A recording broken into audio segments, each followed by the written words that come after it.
ባርባሪ ነው ያላት። ይህማ ጤነኝነት አይደለም።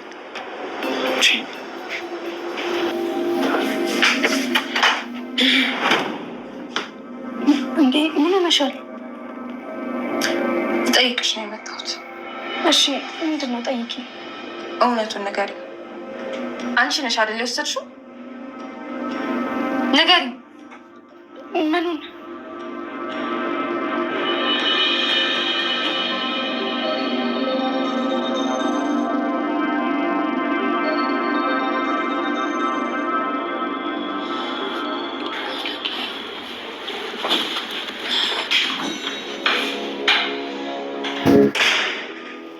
አንቺ አምሻል እንዴ? ሰው እንዳለ አይታይሽም? ምንድን ነው ዘው ብለሽ የምትገቢው? አይ ስትገቢ ስላየሁሽ ነው ተከትዬሽ የመጣሁት። ስላየሁሽ ማለትማ ላናግርሽ ነው የመጣሁት። አንቺ ልጅ ተይኝ። ከኔ ጋር ምንም የሚያነጋግርሽም ሆነ የሚያገናኝሽ ነገር የለም። እሺ አለ።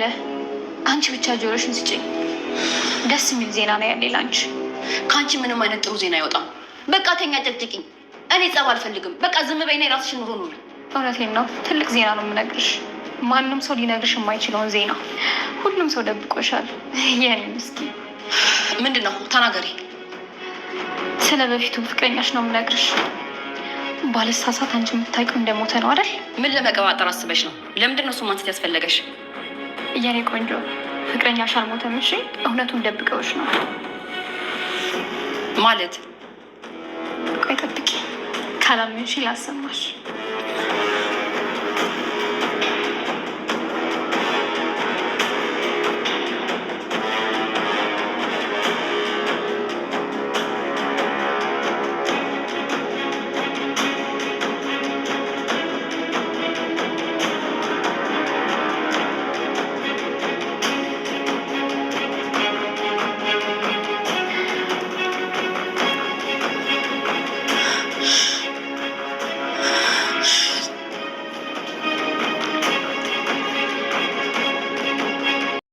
አሁን ላይ እንግዲህ የቢኒ በህይወት መኖር ማለት ነው አሁንም በድጋሚ ሰምታለች ማለት ነው። በተደጋጋሚ ቢኒ በህይወት አለ የሚለው ነገር በባለፈው እንግዲህ አሁን ላይ ማለት ነው ተደፍራ እንደዚሁ ወርቃ ፌንት ራሷን ባደረገችበት ታይም ነበረ ማለት ነው። ስለዚህ በዚያን ሰዓት ራሱ ቢኒ ደውሎ በህይወት እንዳለ እንዲሁም ደግሞ በፊት ስጠጣበት ከነበረው ሆቴል ራሱ የሚወስዳት የሚያመጣት ራሱ ቢኒ እንደሆነ አቃ ነበር ማለት ነው። ግን ደግሞ ይህ ነገር በፍጹም ዝም ብሎ በሀሳቤ የመጣ ነገር ነው፣ ሌሎቹ ሲጫወቱብኝ ነው በማለት እንግዲህ ድራማ እየሰሩብኝ ነው በማለት አላመነቻቸውም ነበር። አሁን ደግሞ በተደጋጋሚ እንግዲህ ሉሊት እየተናገረችውን የሉሊት እህት ማለት ነው እንድታዳምጥ አድርጋለች። ምክንያቱም ሉሊት ያው እንግዲህ ዝም አትልም ማለት ነው። ሹክ ብላለች ለእህቷ ማለት ነው።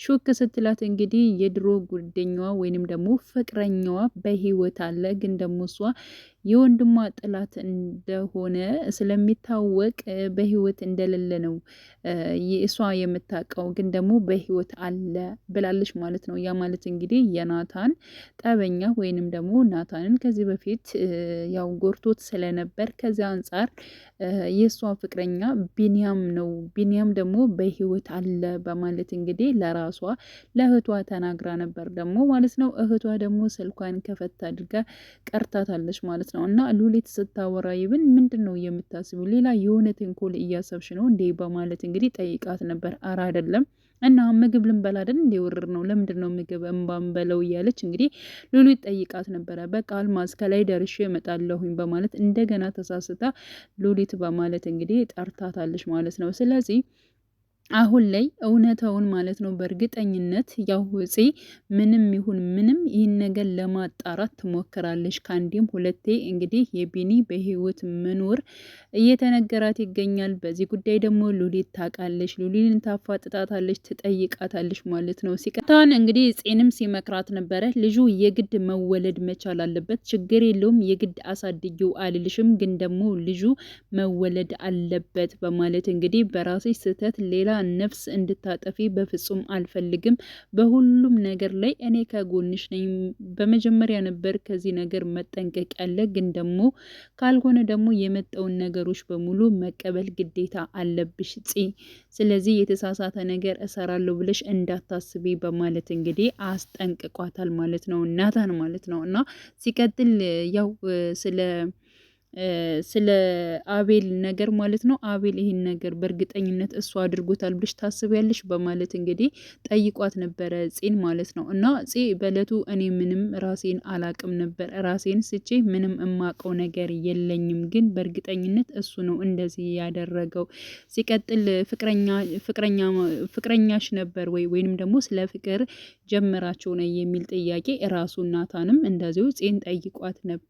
በእርግጥ እሱ ይወደኛል ሊጠይቀኝ ነበረ፣ ግን ደግሞ እኔ ለጊዜው እሺ አላልኩትም ነበረ በማለት እንግዲህ መልሳለሽ ማለት ነው። ስለዚህ ምናልባት ያው በተደጋጋሚ እኔ አይደለሁም እኔ እንደዚህ አላደረኩም እያለ እንግዲህ እስር ቤት እንዳለ ያው ስለሚያውቁ ማለት ነው እስር ቤት ነው ያለው። ሲቀጥል ደግሞ ይህን ድርጊት እኔ አላደረኩትም እያለ በተደጋጋሚ እየነገረኝ ነው ያለው። ስለዚህ ቢያንስ እንኳን እሱ ባላደረገው ነገር ሌላ ነገር ውስጥ እንዳንገባ በሚለው ነው በማለት እንግዲህ መልሷል ማለት ነው። እና ያው ምርመራው ደግሞ አሁን ወይም ነገ ወይም ዛሬ ደግሞ ሊወጣ ይችላል በማለት እንግዲህ ስትናገር ነበረ። ናታንም በቃ ምርመራው እናያለን፣ እስከዚያው ድረስ ግን አንቺ ምንም ነገር ለማድረግ እንዳትሞክሪ፣ በቃ ልጁ የግድ መወለድ መቻል አለበትኝ፣ ስለማሳደጉ ጉዳይ ችግር የለውም አትጨነቂ፣ እኔ ወንድምሽ ከጎንሽ ነኝ በማለት እንግዲህ ጺን እያበረታታት ይገኛል ማለት ነው።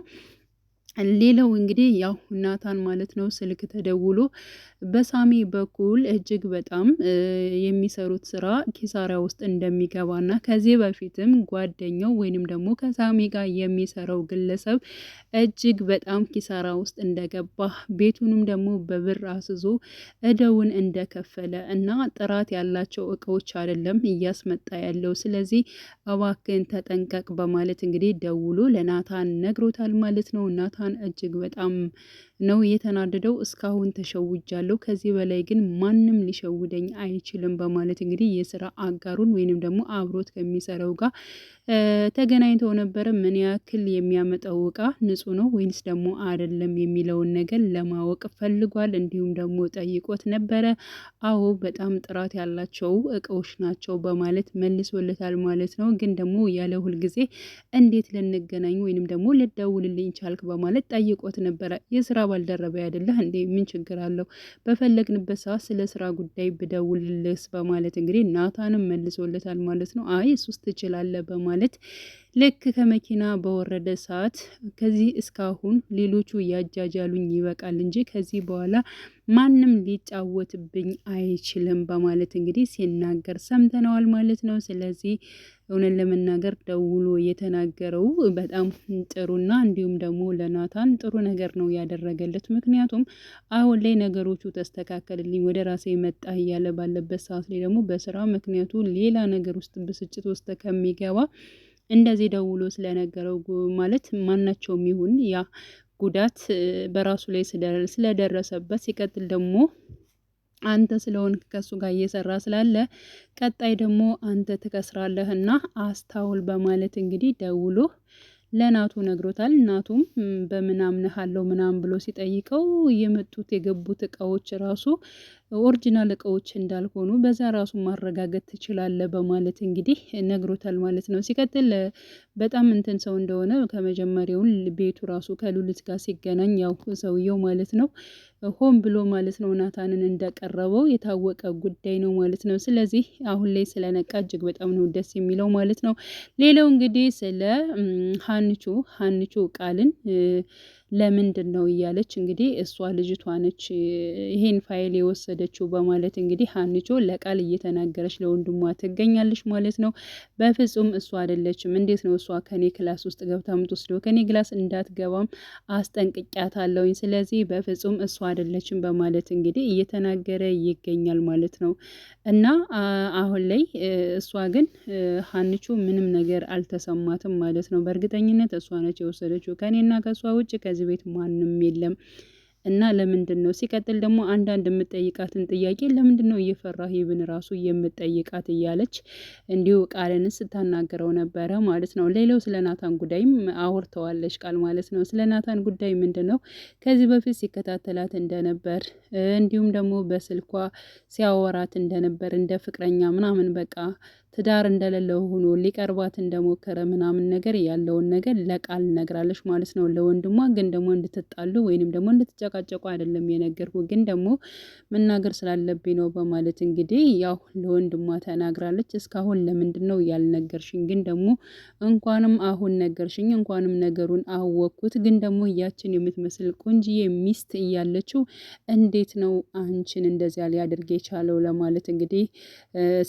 ሲናገር ነበረ። በዚያ ላይ ደግሞ አሁን ላይ እሷም የደረሰችበት ነገር አለ። ያ ማለት እንግዲህ ልጅቷ ፋይል ሆም ብላ ማለት ነው ከቃል ለመሰብሰብ ወደዚያ ቤት እንደገባች ምንም ደስ እንዳላለት ማለት ነው። ከዚህ በፊት ያኔት ስትለው እንደነበረው አሁንም ሀና እያደረገች ትገኛለች ማለት ነው። ስለዚህ እያንዳንዷን ነገር እየጠየቀቻት ነው። ትነግራታለች አትነግራትም የሚለውን እንግዲህ እያፋጠጠቻት ትገኛለች። ሌላው ያው ናታንና እንዲሁም ደግሞ እንግዲህ ኤፍራታ ታርቀዋል ማለት ይቻላል። ምክንያቱም ያው እስካሁን ከሀና ጋር ለምን አወራሁ፣ በዚያ መልኩ ደግሞ ከሰው ፊት ለምንድን ነው እንደዚህ ያዋረርከኝ በማለት እንግዲህ ተናግራለች።